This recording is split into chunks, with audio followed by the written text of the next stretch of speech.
ارسطو کی اگر بات کی جائے نظریہ غلامی کے حوالے سے، تو ارسطو غلامی کو انصاف کے مطابق ٹھہراتا ہے۔ وہ کہتا ہے کہ انسان پیدائشی طور پر غیر مساوی پیدا ہوتے ہیں۔ کچھ عقل کے ساتھ پیدا ہوتے ہیں اور کچھ عقل کے بغیر پیدا ہوتے ہیں، اور جو عقل کے بغیر پیدا ہوتے ہیں وہ غلام کہلاتے ہیں۔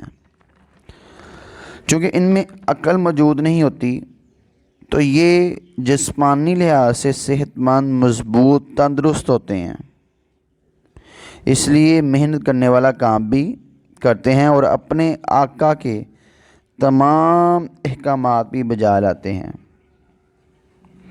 وہ کہتے ہیں کہ اگر غلام یہ سارے کام نہ کرے تو پھر ایسی صورتحال پیدا ہو جائے گی جس سے شہریوں کو کام کرنا پڑے گا، جیسا کہ کاشتکاری وغیرہ۔